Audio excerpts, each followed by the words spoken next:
Yes, we've done it. Beautiful tech. Woohoo! All Blessings to the right. tech people up there. So, welcome everyone to another Upswell Grief interview. Today, I've got the absolute pleasure to introduce you to Jared Bull. And before I get Jared to say a few words about him, I have met Jared at the very beginning of my journey with Loving Life After Loss, and I had the honor to speak to his audience already like 3 times already. And I'm like, it's about time to get you to talk to my audience and have a bit of a chat to you about, because I know that with your background, you have got so much wisdom and so much beautiful energy and amazing stories to share. So without further ado, would you like to say a few words about yourself, Jared, to introduce yourself to the audience? Absolutely. And first off, Marie, thank you for having me. I was getting goosebumps the night before because with my background and my story, I think it's perfect, and just you've created a great community. So really, thanks for having me here. I'm really excited to get into this. You're welcome. Um, so a little bit about my background, just for everyone watching. For me, my journey, I went into the Marine Corps when I was 17 years old, so at a very young age, and I ended up going into Afghanistan when I was 18, and it was a very, very heavy combat deployment. We got briefed. They said, "Hey, look, 50% of you are either going to get shot or killed, or hit an ID or a bomb." So we knew the area we were going into was very, very destructive. It was very, very chaotic. And so we knew that we were going to it was going to be a tough journey, that no Americans had ever been in that area. And so when we went in, it was Southern Helmand province of Afghanistan. The people actually thought we were Russians when we first went in from the Russian war back in the 80s. And I mean, it was pretty chaos. I mean, it was just chaos. It was hell. And throughout the And combat, that was your very first assignment that you've been on. yeah, that was the first assignment. So this was back in 2010.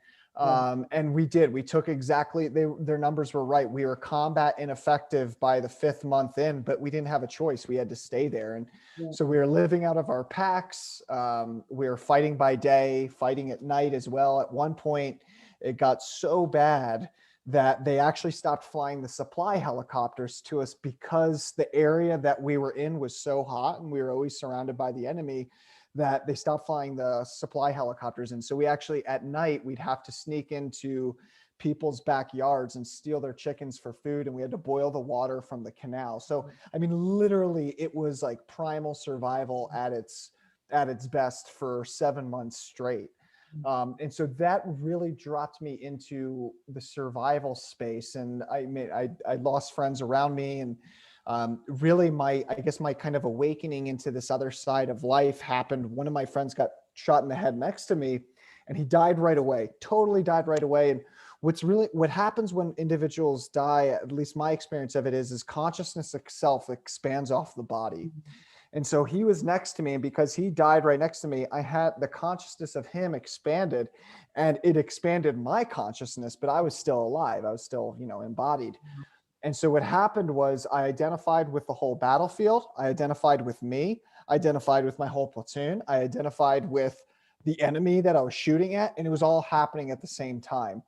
And I wrote an article about this years ago, but combat, it's almost like the ultimate presence, because there's no past, there's no future, there's no identity, there's no politics, there's none of that. It is the ultimate space where you are super present. And so ironically, in the chaos and heat of battle, there's some of the most peaceful moments that I've ever had in my life were actually in the chaos of combat, because there was no future, there was no past, there was no ego or identity. It was just pure survival.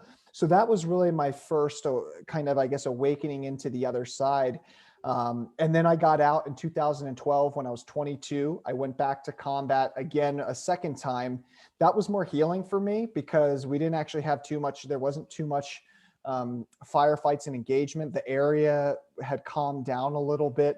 And that was the rebuild phase of the military operation. So we were actually just working with the people, rebuilding the economy, rebuilding the social infrastructures.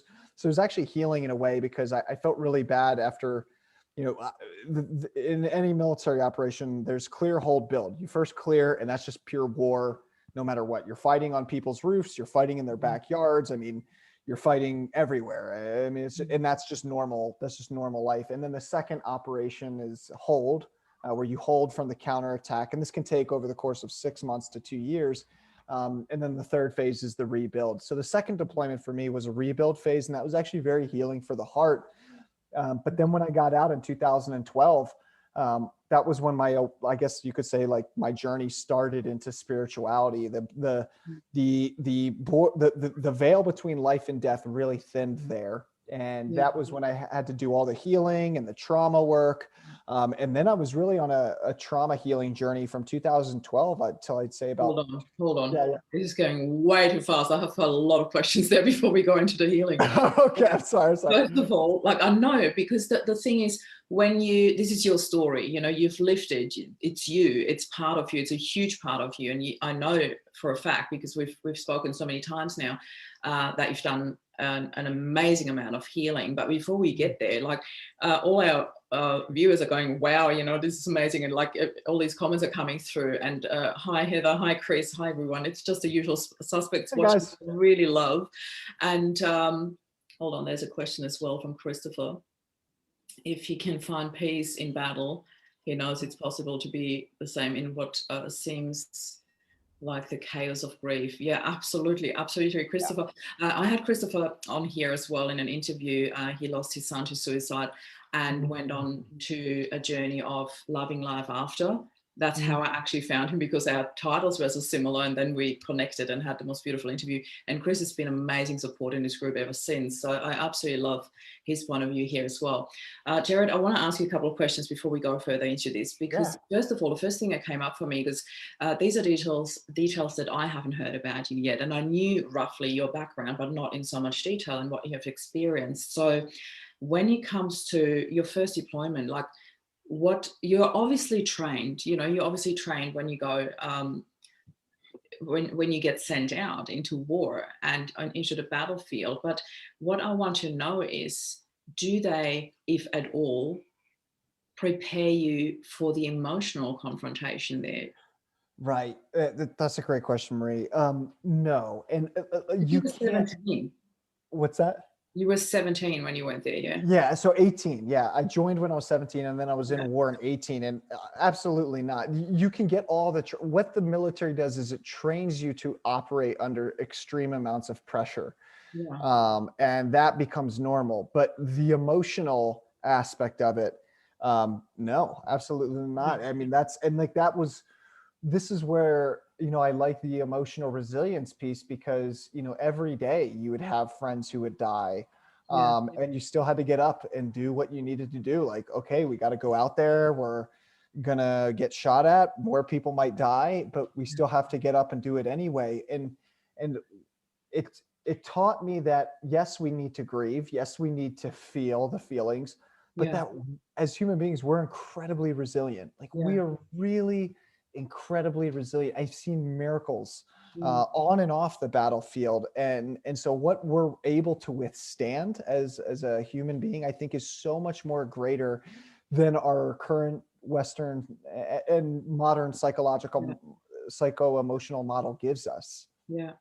Because the thing is, like, even when you say you're trying to work under extreme pressure, like, I can't think of anything or any way that one can prepare an 18-year-old to have the experience of his friend being shot in the face right next to him and dying. It is just something where I'm like, and yes, I agree, human beings are extremely resilient, but I can only imagine that when you are under so much pressure and when you're on the battlefield every day, and as you said, you still have to go out there, you still have to go on, that there is actually no time to actually process the emotions and everything that comes with it. So I only assume that a lot of that gets suppressed and gets just stored away somewhere, where, as you said, you have to deal with that later on. And I'd also love to touch with you on the topic of PTSD. We had a couple of talks about that already in this group. However, mostly PTSD is connected to the army life, which is your background anyway. But then also, like, to talk through your healing journey and get to that moment where it comes to post-traumatic growth. And that is what I'd really love to chat to you about today, and a few other things. But tell us about how you went from, going through these 2 years of absolute survival and then rebuilding to starting your healing journey. Because you said you started in 2012, but I honestly believe from what you just said, the seed was probably planted in that moment when you felt Absolutely. that expansion next to you in 2010 when your friend got shot next to you. This is Yeah. incredible. What a gift in huge adversity. It's just unbelievable. Thank you. And it took me like 5 years after combat to be even to be able to understand what had happened in that experience of that expansion. I mean, to find the language for that. Yeah. And this is really where I think the wisdom comes from.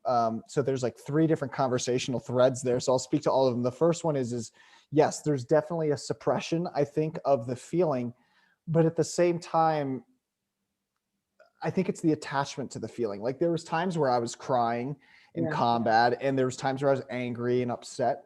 Yeah. But at the same time, I still did whatever I needed to do in order to survive and get through the situation. And Yeah. so I think it's a mix of it's not attaching to it. It's like, yes, this is what I'm feeling. This is grief. This is deep sadness. This is hurt. This is whatever it is. But that doesn't have to stop me from still just doing whatever I need or have to do. And so for me, that was like my relationships to my feelings changed. That's what I really love about certain types of coaching work and even post-traumatic resilience. Is that what it's called? Post-traumatic resilience? Is that the term you guys use in the group?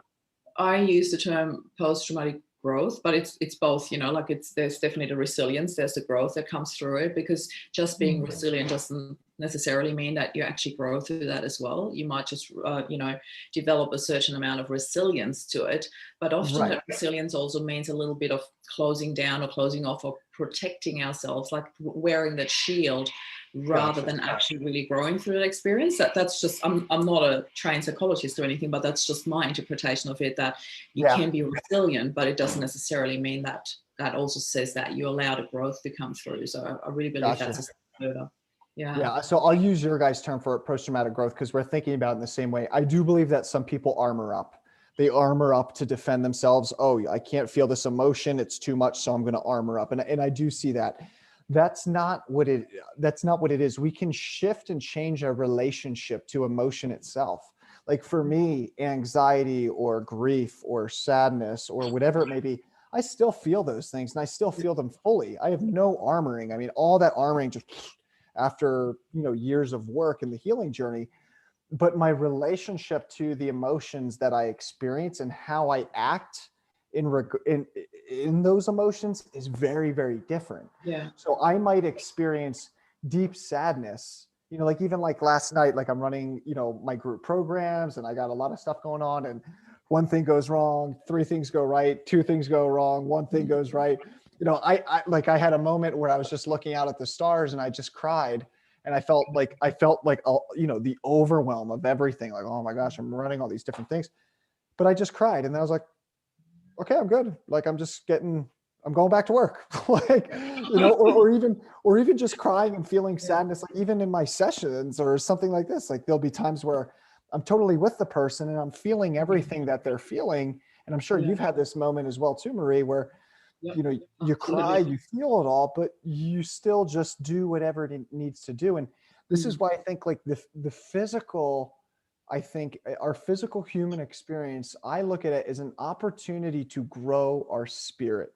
I think a lot of the times people think it's the other way around. It's like we came here, we're spiritual beings having a physical experience. Yes, totally agree with that.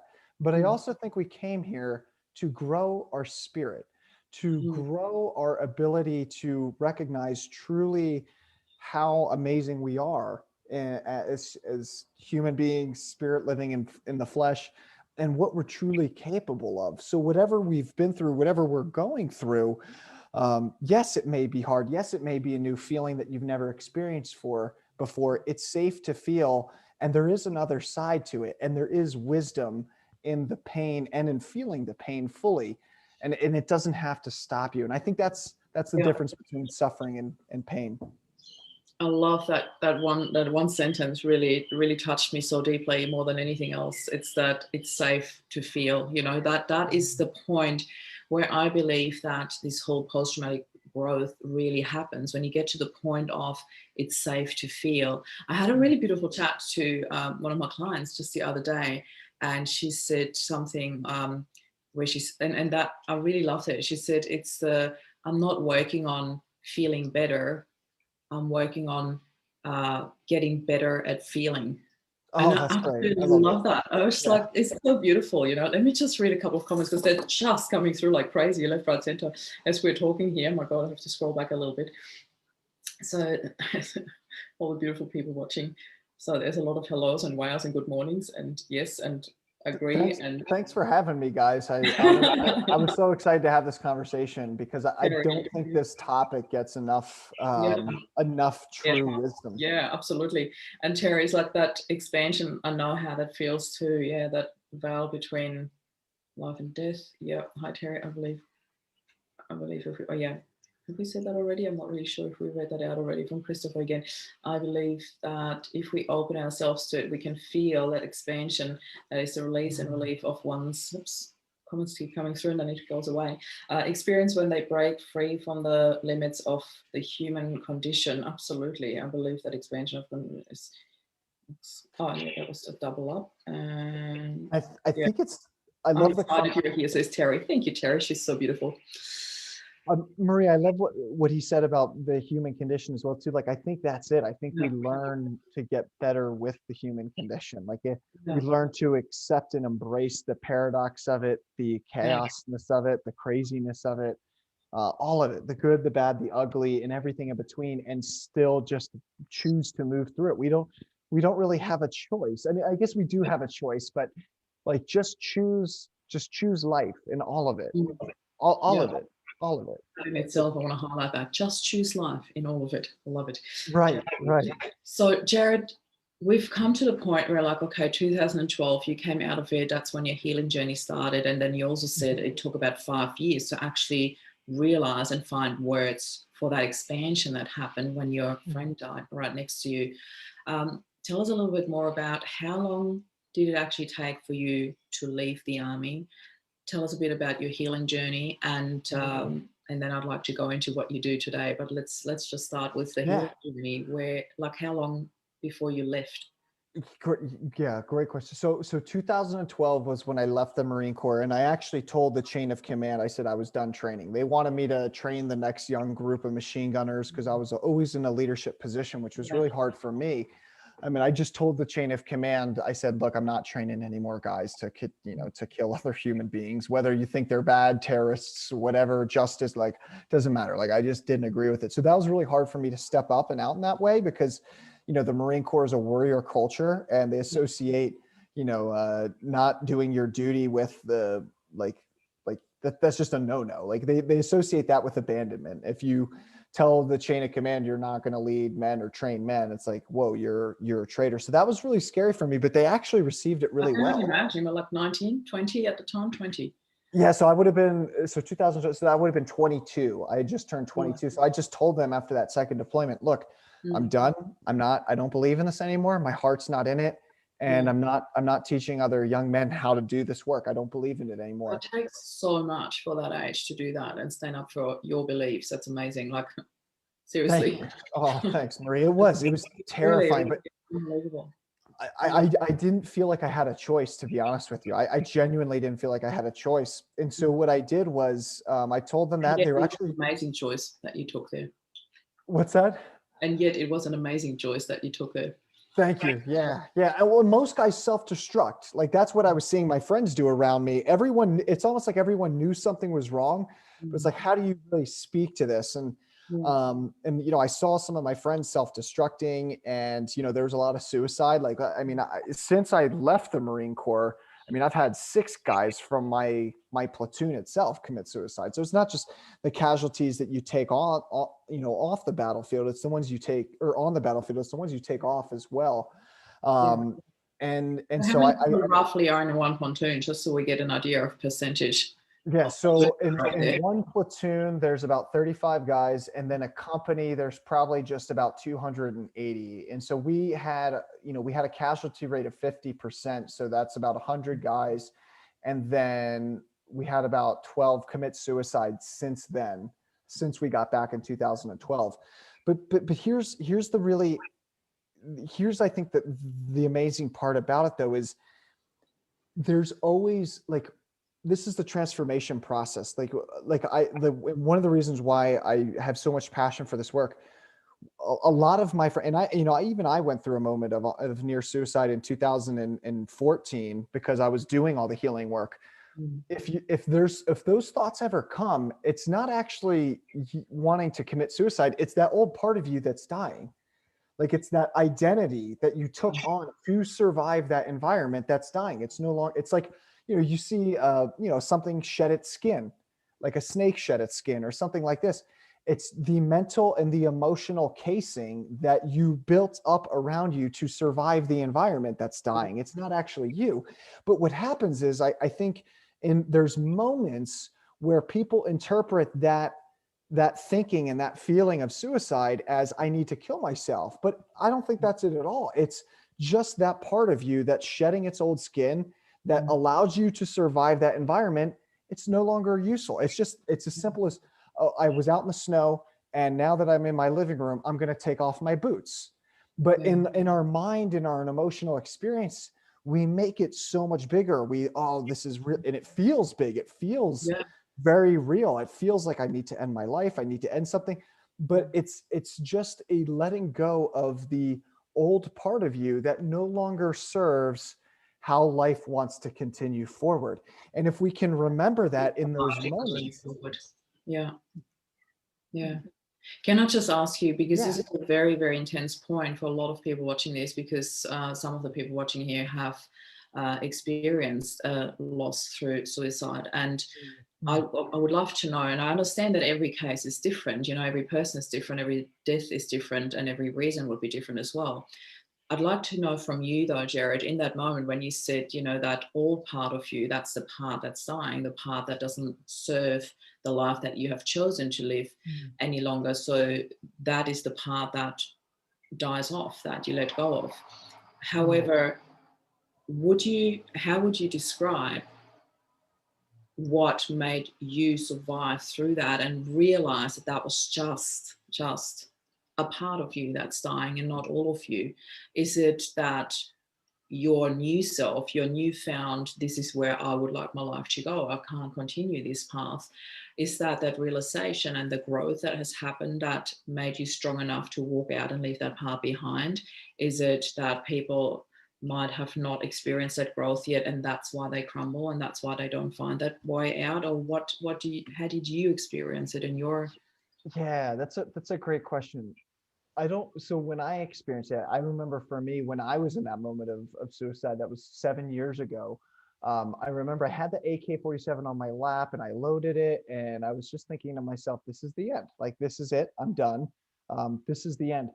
And it was almost, there was a moment there where I realized it was almost like I was just playing a part, and just that slight bit of awareness to know that it was almost like it felt like a play. A part of it felt like a play, like it wasn't real. Just that slight moment of awareness allowed me not to do that and go through with it. Cause I was committed. Like I had loaded the weapon and everything, like totally was committed. And there was just one moment there where I had committed to ending your life. There was a moment there where I remember just thinking, like, this almost doesn't feel real because it feels like a play. And I didn't even know that old part of me was dying. I just knew that, like, there was something more. I don't know how to describe it. I just knew there was just one moment where I just felt in that awareness, there's something more. And I don't know what it is. And I don't know what it looks like. And this feeling is horrible and it's shitty and it sucks, but there's just something more. And as soon as I had that thought, I unloaded the weapon and I sold all my military stuff. I sold all my weapons. I used to collect AK-47s because it was the weapon that tried to kill me most in Afghanistan. So there was some sense of pride there where it was like, this weapon did kill me. It got, I got shot at hundreds of times by it and it never killed me. And I sold all my weapons. I was like, this new life emerged through me immediately after that moment. And it wasn't until probably a year after that did I realize, oh, wait, suicide isn't it's not an ending of the life. It's actually a beginning of a new life if you can hold through in that moment where it feels like you need to let go. Wow. And That is incredible. If you can hold through that moment, that is just yeah, incredible. Yeah. My cat is also agreeing with us here. It's yeah, amazing, yeah, isn't it? yeah. So I had a question that was really dear to my heart, but that moment really caught me off guard. So now I don't really know where I wanted to take this. But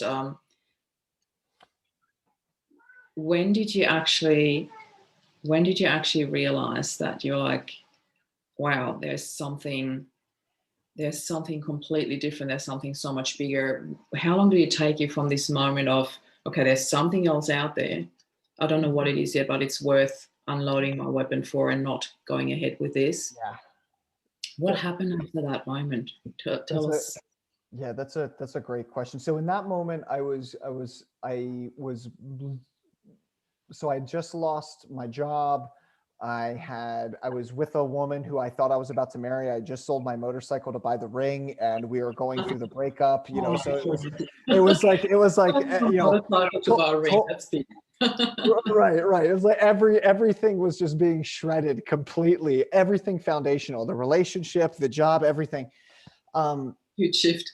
Yeah, and there was nothing there that there was nothing there. Like I didn't have some vision where like this is my life purpose, or this is what's coming next and I know what I'm gonna have to do. Like there was none of that. It was just something was dying, and I could recognize that something was dying. And any time that something dies within us emotionally, mentally, maybe it's an ego identity, something new wants to be birthed. It's the very framework of how life works. When something dies, something new has to come through. Yeah. Nature hates, I mean, I think you've heard this, the phrase nature abhors a vacuum. It really, really Oh, does. good. It, Yeah. oh, okay, maybe it's more of an American thing, but I think it was a quote by Einstein. Uh, Mm-hmm. but wherever there's space, Even more so. right, right.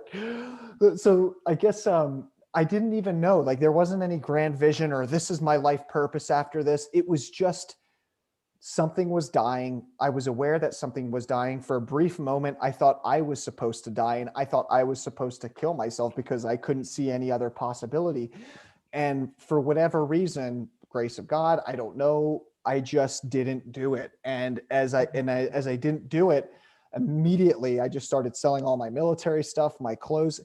And then, a year later I realized, oh, that was just like a old part of me dying, and that's it. And then I consciously chose a new path, and it wasn't pretty.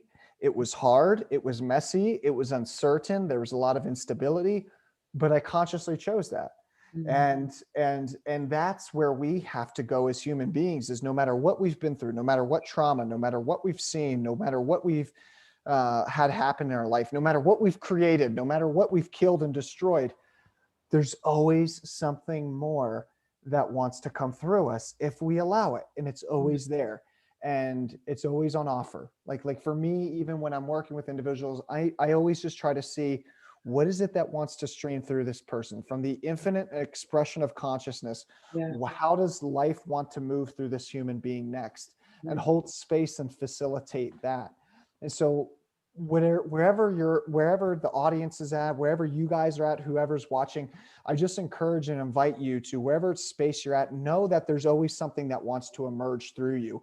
And you might not know what it is. You Mm. may not know the direction of it, but it's there. And if you're willing to look, if you're willing to slow down and investigate, there's something there, and you have the choice as to whether you want to act on that or not. Yeah. Doesn't mean that it won't Thank be you. hard. Thank Yeah. you. I need to highlight this. Sorry to interrupt you here, Yeah, but please. this is exactly it, because I actually wanted to ask you the question further towards the end of the interview, but you've already answered it, and I love it, because I wanted to ask you, what is it that you can say to people that feel like they are stuck and they can't move past this? Because there's a lot of people, and we also just had a comment of that, it's been 2 years for me, and that my lovely fiance passed, and it's and I just will never get over it. But that I will never get over it, I have to say this, and I know this can come across very, very harsh, but I need to say this, that I will never get over it is just as much as a decision as I will heal this and I will create something that I want in my life. And what is holding people back is often that they think they are not supposed to have that now, or they think they don't deserve that now, or they think or feel guilty about having something while their fiance, their loved one, is not around anymore. Yet we are meant to live this life. We are meant to create something. We are meant to be here on this planet. And if you were not meant to be here, you wouldn't. I promise you that. The universe is powerful enough, or whoever you believe in, whatever you believe in, to say when you're not meant to be here anymore, that your time is over as well. So if you're here right now, if you're watching this right now, then you are meant to be here. That's how simple it is. So I really love that you say that, Jared, because that is really, to allow whatever that is to come through. And allowing is a word that we throw around a lot in this group, because it's such a bare essential for what we do here, that allowing part. And I'm really, really grateful that you mentioned that. So thank you for letting me interrupt you. I really needed to highlight that. It's just such an important message. Well, and that was beautiful. I mean, I got emotional just hearing you share that. I love that. It is a decision. There's always something more that can come through us, and you can recreate. You can create a beautiful life.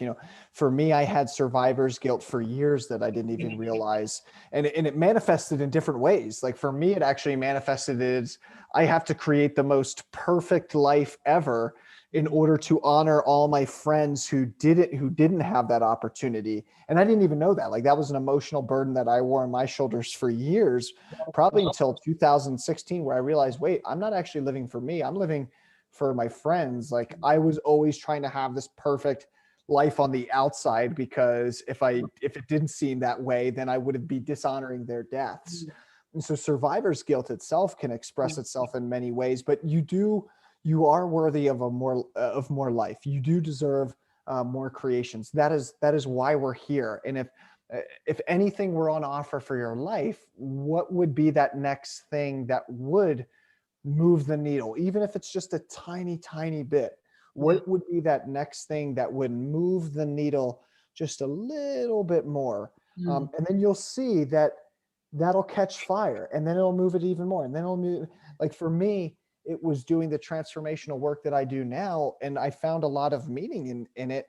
And, I mean, now I've done group programs. I got clients in different places all around the world. And like that excites me. And that gives me joy. I mean, like, that's why I'm so thankful for being here, because like, as soon as you asked me to do it, I was like, oh, hell yes, I'm all in. Like, this is great. Like, I know this stuff. So there's always ways to find meaning and create meaning, but we have to make the choice. It has to be a conscious decision, and it might take time, again and again and again. For me now, I never have concerns or worries or thoughts of, what about, we had another guy in our platoon commit suicide 3 weeks ago. And I wasn't, and I don't want this to come across as harsh or anything, but like, he was a good friend, Parker. And when I heard that, I had probably about 5 seconds of like, man, I wish the guy just would have reached out and talked to me for a bit before he did that, because there's so many more gifts to offer the world. Like, we're here to offer gifts to the world. We're here to serve our fellow mankind, womankind. We're here to show up fully. And so I just encourage and invite, as you did, Marie, to just make the decision and consciously choose to add value to the world in some way. And you'll see that as you do that more and more, that'll become a habit again. And it doesn't mean that you might not have days where you're a little bit tired or you're slower. Like when I look at myself, I definitely in some ways move slower than I did when I was 20. I think that might just be aging. But the point is you've got no right to talk about aging here. Yeah, I know, right? I'm only 31. Careful. The point is to just consciously choose to take a new path Yeah. Life is always presenting new opportunity. And Yeah. if it closes down one thing, whether it's a job, whether it's a marriage, whether it's a relationship, whether it's, bankruptcy, whatever it is, there's new opportunity that opens up. And I love it. that is the flux and flow of life. Yeah. And there's juice there. There's always something more that wants to open up for you, but you have to choose. It's such a perfect analogy because, so many people, when one door closes, get so sidetracked with staring at the closed door that they don't see the other one that's already open behind them, to the side or whatever. I just want to really stop for this one comment that just came through. Really, that keeps looking to the side so we don't miss anything, because that really touches me, and that's really something for you, Jared, here. Tara is an absolute beautiful woman. I think she's got 6 kids from memory. And she said, Jared, I think I need you to help my son who's 17. He's so stuck and saying the same things you just said. And Tara, I just want to say to you, every time I invite guests here, they will share their links, how you can contact them, in the comments below, because we all know we've got this strict no advertising rule here in the group. However, whenever I invite people in to come to an interview, I want people to be able to connect and to reach out. So Jared will kindly come back after the interview and share his links and contact information, how whoever is watching that, whoever feels drawn to working or even just talking to Jared, please go ahead and do so. So I just wanted to take a quick break to highlight that, because Tara, I can only imagine, I know your story a little bit, so it's really, really beautiful that you have reached out. Thank you for speaking up, and I'm absolutely certain that Jared is more than happy to have a talk to you after this, so or whenever you guys can arrange that. So yes, please, and yes, Jared will share his information, how you can get in touch. So where I would like this conversation to go is, how did you go through your own healing journey, through this amazing, beautiful moment that you had when you realized whatever it is, but there's more, and going through this journey and then coming to this realization, okay, that wasn't the right choice for me, that wasn't the right wife to be for me, that wasn't the right whatever, you had this complete moment of recalibrating, like, where do I go from here? And how long did it take you, and how did you get to create what you are doing nowadays? Because this is such an unbelievable transformational journey from being on a battlefield in survival mode to being somebody who really facilitates transformation and holds space for people through their darkest hours. So tell us about that. Yeah, thanks, Marie. That's a great question. So I guess for me, it was really so 2015 was when I had end of 2014 was when I had that moment, like that really dark moment with the suicide. And then I came out of that and I just started making YouTube videos. Like, I just wanted to share so much with the world, and it was rocky and it was unstable. It looked bad, but I just started there. Just like I probably made my first YouTube video like 3 days after that. And it was so ironic because that first YouTube video got like the most views I ever had. It was like 300,000 plus. Like, it was just so ridiculous. And that's what I mean. Like, when you allow whatever wants to die, something new will come through, and you don't have to know what it is at the mental level. It will just come through. You can trust that new space that is trying to open up and emerge. And it may sound crazy. It may sound like, what is this? But there's that next level of unfoldment. And so that was the beginning. And then I just was like, wow, that was amazing. I kept making more videos, and that was the start of it. Like, I just kept making more videos. And then I had one person reach out to me. They resonated with my story. And that was really the start of the journey. And then I continued to create more. I started doing group calls. And I started to work with mentors and then different coaches and hiring coaches. And then that really just kind of became my life's work. And like, I wouldn't be here today having this conversation unless I had those experiences. And I think the important thing that I want to highlight here, Marie, for everyone is that, like, you have to take back control. Like when you get your foundations rocked that hard, Yeah. whether it's, the death of your husband, as it was for you, Marie, or whether it's, a loss of job, or it's a whatever goes, whatever shakes your foundation, Mm. we have to consciously choose to rebuild that and find meaning. We Mm. have to. Yeah. And you can, no matter how deep and dark and nasty it gets, you can. I mean, literally at my worst, I probably had $5 in my bank account, and I had no support. I was fighting the VA to get even just medical treatment for my TBI, which is traumatic brain injury, post-traumatic stress disorder, and to get surgery on my knee, because I just came out and I was all over the place. Yeah. So I was like fighting the VA, and so no matter how dark or crazy it gets, you have to consciously choose to continue to show up. And you can do that, and you build momentum slowly by slowly, inch by inch, but that adds up. And so I'd say by 2015, I had done most of traditional healthcare counseling. I was on medication for a bit, and that supported and helped up until a point where it didn't. But then in 2016, I said, I want to try this alternative therapy stuff. And so then, I started. They call it this alternative therapy. Right. Oh, and it's totally not. It's like the real stuff that actually works. Right. Oh, that's airy fairy. It's like, well, yeah, of course it's airy fairy, because you're not going to keep people around because it actually heals them for good. Yeah.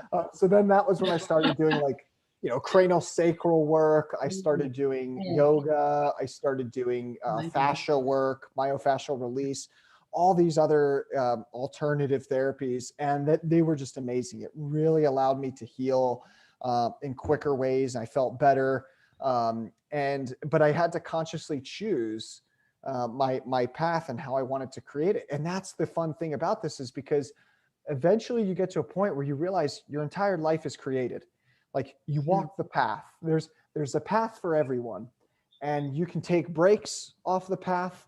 It's a created path though, and it's yours to create. And that's why we're here. And no matter what you've been through, no matter what darkness, no matter what, there's always a path. And sometimes that path looks very far away. Sometimes it's this big and you're not sure if you can continue down.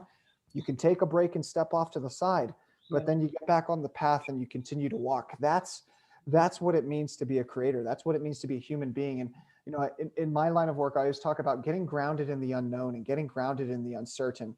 Yeah. If I lost it all today, my house, any money I've saved, my work, my business, if I had no money, and I would be fine now. Mm-hmm. And I know I would, because I've already lost it all before. And so the cool thing, the gift I think in this is, even if you've had your foundations rocked, your relationships, your work, your business, whatever it is, you can get on the other side of it. And once you prove to yourself that you can get on the other side of it, man, that makes you so much more fearless to really go after a life that you really want to create. Like for me, I'm pretty relentless in it. I mean, I think you know that about me, Marie. Like, that doesn't mean I don't have like my bad moments, or like my dark moments or whatever. Like I still get angry and upset and things like that, but I play all out. Like, like right. Just to give an example of this, I've been ready for, bringing another partner in for a year and a half now. And I've really wanted that. And I mean, I probably every Friday and Saturday night, I'm a younger guy, I'm 31, but I mean, I probably approach 3 or 4 women, and I just share right up my whole self right off the bat. Like if they're sitting at a table, I'll walk up and introduce myself, and I'll ask if I can sit down. And I'm very approachable. Like I know how to be approachable, but the point is like, I really want that and I'm ready for it. So I go for it. Like I really want to expand my work and my business. So I go for it. Like that. Once you realize after your foundations have rocked, it's great in a sense, because you learn the gift. If you're willing to accept it, the gift is that you can play all out more fearlessly. And you can create a life that you may have never even imagined previously before. Yeah. I really love that you mentioned that, Jared, because for me, I always call that the hidden gifts in adversity. And there are so many of them. It's coming back to this beautiful concept, what we just said before, that allowing them in and allowing yourself to actually see them and find them. And honestly believe that a lot more people in this group, outside of this group, actually realize the blessings in disguise, the blessing in the adversity, yet they are not at that part or at that stage of allowing it in yet. And life really changes dramatically once you flick that switch. And I had so many people, I was very lucky that through my work that I had done before already, I've done so much mindset work that when Rob passed, I got to this point very quickly. And naturally, for those who didn't know me well enough, there was judgment. There was, oh my God, she's still in denial. Oh, she's just in shock. She can't possibly be that happy. She's not even grieving her husband. There were all these comments come in. And I had to really learn, in particular with what I do here, to not take them personal, but to actually go into reflection and go like, okay, what does that say about them? And also not in a judgmental way, but in a sort of compassionate sort of way, you know, to understand that they might have not ever experienced a love so deeply that I had with Rob for 13 and a half years, you know. And it's just this whole, so many people go with this whole cookie cutter approach from society, what grief looks like. And I strongly believe that you and I, and even Christopher watching this, there are so many people out there who are set out to change that whole old-fashioned stigma of grief and break through those molds, because we don't need them anymore. They are just really keeping us stuck in a suffering. And grief, unfortunately, is really one of society's absolutely accepted form of pain. Everything else, there's cures offered for that, but with grief, yeah, it's totally accepted. It's fully okay that you suffer for a year, for 2, for 10, whatever culture you come from. Yet why? I don't understand why, you know. It's the whole, it does not, so many people think it just, oh, the more you grieve or the longer you grieve, the longer you stay stuck in suffering, the more it says about how much you love this person. And I don't agree with that. It just says more about how little you love yourself. It's very brutal to hear that, but that's the way it is. And when you do love and respect yourself, and this is the huge lesson here, self-love, you know, coming back to who you truly are, because everything you just shared with us, Jared, is all a journey to your truest, most authentic self. And I believe that this is what life is all about. And if you don't feel that yet, if you haven't reached a point where you say, I approach this lady with who I am because this is who I am and there's nothing to hide. And I love that. And that's how you approach life, not just the ladies, so all the single ladies in here, hint, hint. Anyway, I love that when you get to this point of there's nothing left to hide, this is who I am. And that takes a whole lot of self-discovery and self-love.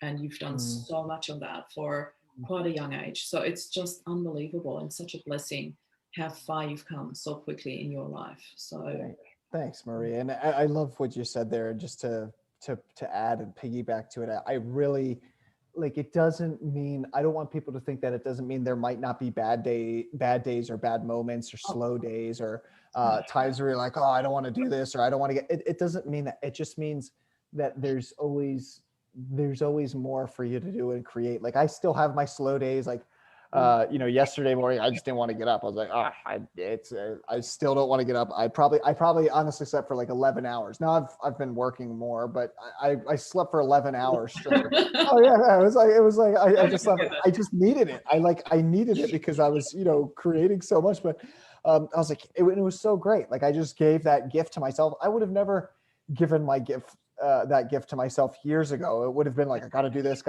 but that was just really, really what I needed in that moment. And then I woke up and I went about my day and did whatever it is that I needed to do. Like, there's always more for you to do and to create. And there's always more for you to serve humanity. And no matter what you're going through, no matter how you're feeling, stay with it. There's gems on the other side of everything. And, yeah, that's just the best that we can do, is just keep showing up. Just keep showing up. Keep showing up. I love it. There's so many, there's like a billion gems of wisdom in there. I constantly want to copy and highlight it. I was like, oh my God, this is so good. This is so good. I'm just so grateful. I have to ask you something that came up actually at the very beginning of the interview, but you delved in so quickly, so deeply that I didn't want to go back to that. But now I have to ask. I have got no idea how we actually met. I know that we met at the very beginning of me creating Loving Life After Loss, and that you reached out to me and asked Mm. me if I would come for an interview, but I've got no idea how we actually met. Do you I, remember pro- that? I think it was it was definitely like 2 years ago, 2019. I remember it was Yeah, I 2019. started Loving Life After Loss in March 2019, so it would have been Yeah, right. so it was like March, April 2019. Yeah. And I think I probably was trying to invite you into one of my group programs, to be honest with you. Like that was probably it. And then I was like, oh, I see what she's doing. I'm like, I'd rather interview her actually. Remind me, I just can't remember what the connection was where you came across me. That's I'm not, the question I tried to answer for I'm myself. not, I'm not sure, Marie. Well, but I'm glad I'm here now though. Me too. Because, yeah, I mean, and like this is like I think this is the magic of life is like it is okay to not know. Like it's okay to like even now like I'm 31, maybe I'll live till 60, maybe I'll live till 120, I don't know. I don't know necessarily what I'm going to do every moment or every day, but I know I'm here in this moment, and whatever I have in front of me in this moment is what demands my most attention and time. And if you can live that way, I actually think that's the most natural way of living is this is what it is right now, right here in this moment, fully focused. And it's scary because it's unknown for a lot of people, Mm. but there's like our ideas and conceptions of life. And then there's actually how life actually works, which is a moment by moment by moment by moment. Yeah. And that's trustworthy. Like you can ground into that. That's safe. It may be scary to go to that place, but I know for me, any trauma or any hurt or any, foundational rocks that I've had thrown my way, that's always going to be there. And if you just deal with what you have in this moment, it's not that bad. Yeah. Like, oh, just this moment. Like, okay, I have like 5 or 6 things that I want to do in this moment. I feel overwhelmed. It's like, well, what's just the next one thing that you can do? Okay, I'm just going to reach out to my mom, or okay, I'm just going to get on this client call, or okay, I'm just going to like that's all we can ever do. And when you come from life from that inner space and perspective, it takes on a simplicity and ease, but at the same time you actually end up creating way more than most people because you're just meeting it how it was always meant to be, which was moment by moment. And it doesn't mean that you have an idea or conception of where you're going.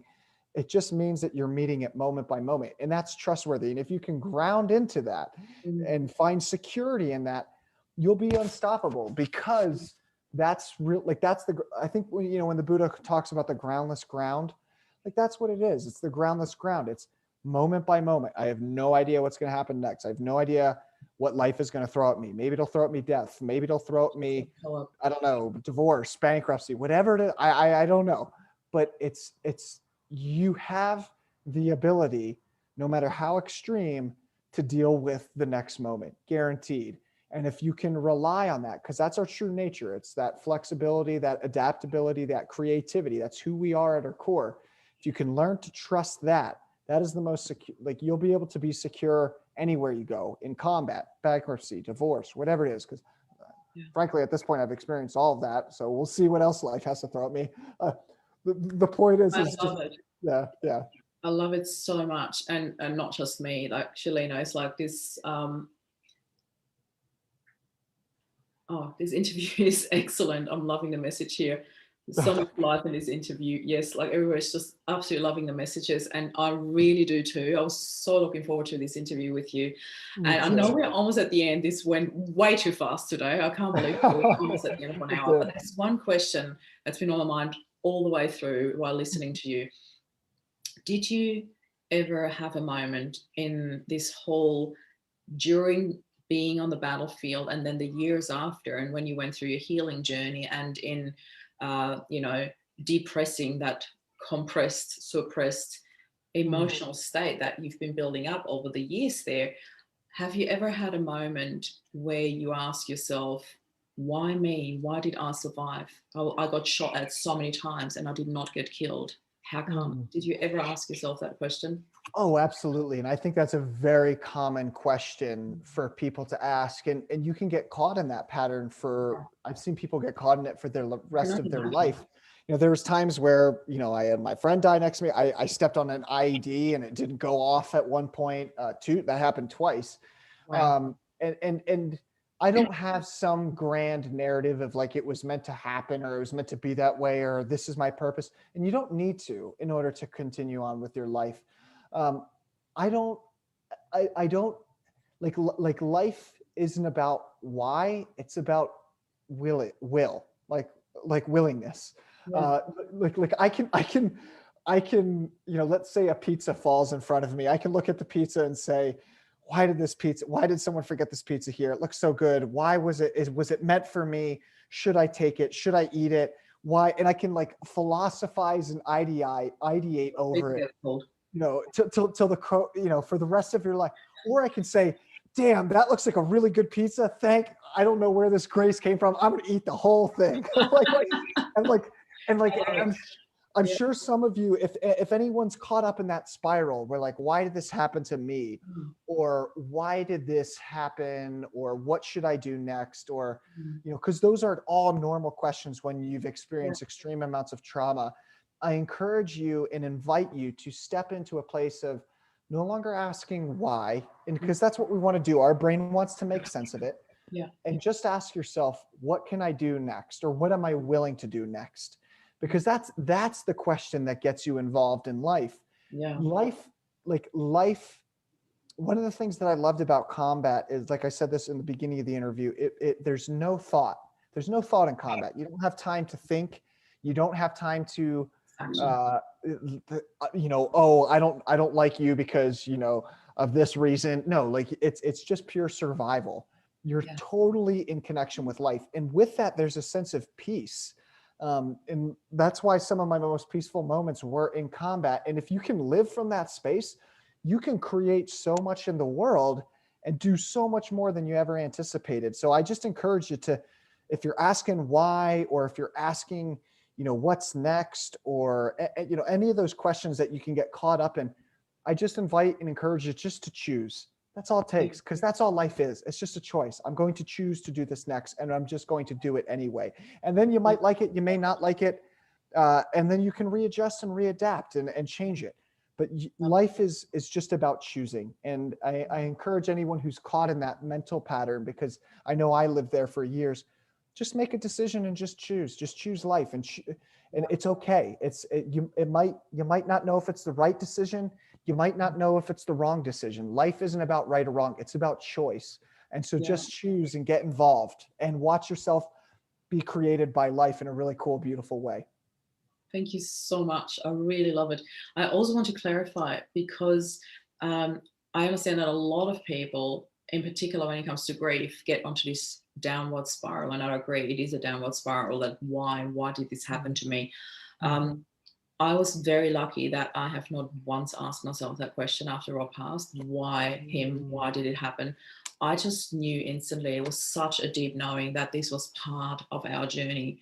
And it took me, as you said, it took me another while, at least, I don't know, maybe 1.5 years to actually find words for that. But for me, I strongly believe in soul contracts. And I knew instantly that was part of our contract, more or less instantly. It literally went within moments that I started realizing that, but it took me a lot longer to find words for what I was processing there so quickly.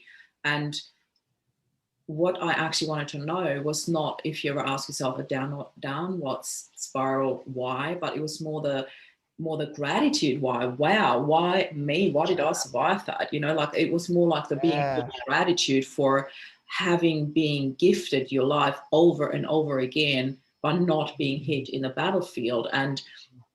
But I truly believe that your answer is still the same, that I love that you never spend or wasted time on the why me, why not me, why whatever. If that's downwards or upwards, doesn't really matter. It's let's just go forward and make choices. And I really love that you say that, because my whole life, it's all about choices. And that was one thing that Rob taught me way before I even delved into the self-development world. And I really love that. We do have a choice. And often people say to me, but I didn't choose for my husband to die, for my child to die.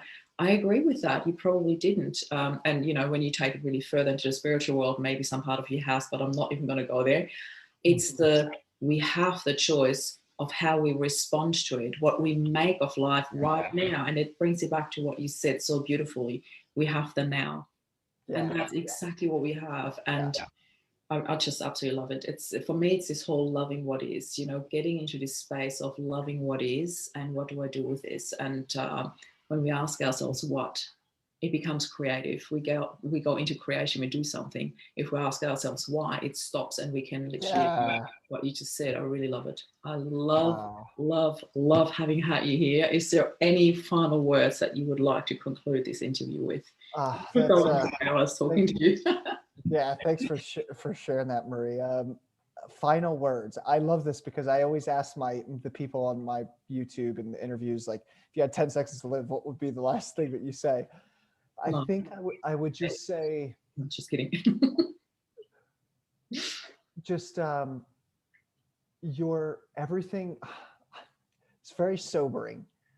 We come into the world with nothing, and like that, this is the essence of life, is like we're going to leave with nothing. Like, we're going to lose the relationships, we're going to lose the money, we're going to lose the house, like all of it. Like, don't take any of that with us. Yeah. Like that was always going to happen anyway. It's just a matter of whether it was going to happen when you're 10, 15, 35, or right before you close your eyelids to go off wherever we go next, whatever your beliefs may be. Yeah. We could never hang on to it anyway. And if you can ground into that truth, man, you can really get this life all the juice that you can out of it. Because if that's the power there, is like knowing that we can't hang on to any of it anyway. So make the best of it as best as you can, and take it, just go all out, just play all out, just play all out, because you're going to lose all of it anyway. I love it. I absolutely love it. And it's the most beautiful way of saying, I've got nothing left to live, to lose anyway. So, you know, you might as well go for it, but it's in such a positive way. Usually it comes in a resigning sort of way. And I absolutely put this really positive spin on it. So there were quite a few more comments now. It's just coming through left, right, center. And I absolutely love this engagement. And I've just literally speed read some of them. And I can promise you, both Jared and I will go back after the interview and answer all of your comments, because I just really love, Heather, what you came up with. Chris, your response to it. Terry, yes, we do need another hour. I promise you, here, live on stage. I will bring Jared back for another interview sometime soon, because I also feel that there would be so many more things we could talk about. And Jared, I cannot thank you enough. You are just such a beautiful person. You've got such a beautiful presence, and I love your story. I love what you bring to this world. Thank you so much for bringing it into our world here, into our movement, and thank you for your time. Yeah, Marie, thanks for having me here. Everyone, thanks for being here, and thanks for having me here. I'm extremely grateful, because rarely do I get to talk about these subjects to this depth. So thank you. Yeah. And I'd really, really love to continue the conversation sometime soon. So absolutely. Thank you everybody for watching. Thank you for your beautiful engagement, for all the questions and comments. And I'm really, really blown away by this. Jared, thank you. Have a beautiful evening. Have a beautiful day, everyone. And I will see you in the group shortly. This is Jared and Marie. Bye for now. Thanks, guys. Thank you.